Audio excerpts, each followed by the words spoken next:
अरुणाचल प्रदेशात काही ठिकाणींची नावं बदलणाऱ्या चीनला भारतानं फटकारलं।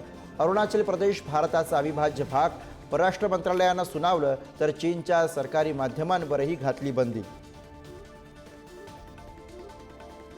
सोफिया कुरेशींना दहशतवाद्यांची बहीण बोलणाऱ्या बेताल भाजपच्या विजय शहांवर गुन्हा दाखल, कोर्टाच्या आदेशानंतर मंत्री शहांवर कारवाई।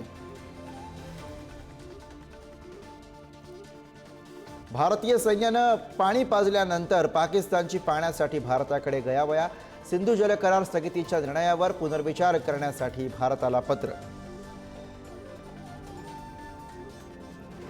पाकिस्तानसोबतची दोस्ती तुर्की आणि अझरबैजान या देशांना महागात पडणार, भारतीय पर्यटकांकडून बुकिंग रद्द तर भारताकडूनही कठोर निर्णय, एमओयू रद्द। अभिनेत्री कंगना राणावत सापडली वादात, युद्धबंदीच्या काळात पाकिस्तानी गाण्यावर थिरकल्यानं कंगना प्रचंड ट्रोल, सोशल मीडियावरून कंगनावर टीकेची सोड।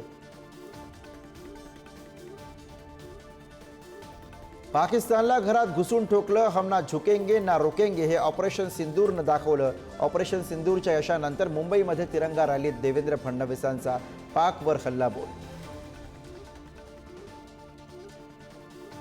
मुंबईमध्ये पोलिसांच्या ड्रोन बंदीच्या आदेशाचं उल्लंघन, गुलाब्यात हॉटेल ताज परिसरामध्ये तरुणानं उडवला ड्रोन, पवईमध्ये सिनेमॅटोग्राफरकडनं ड्रोन चाचणी, पोलिसांकडनं गुन्हा दाखल।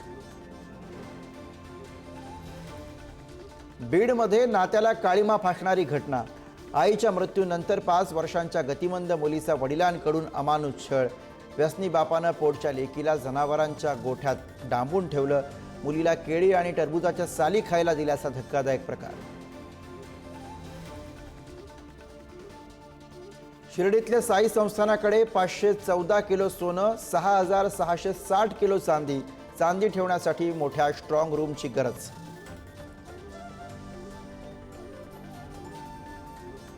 अंदमान पाठोपाठ केरळमध्येही 2 दिवसात मान्सून दाखल होणार, महाराष्ट्रामध्ये 2 जूनपर्यंत येणार मान्सून, मुंबई आणि पुण्यामध्ये मान्सून पूर्वसरी।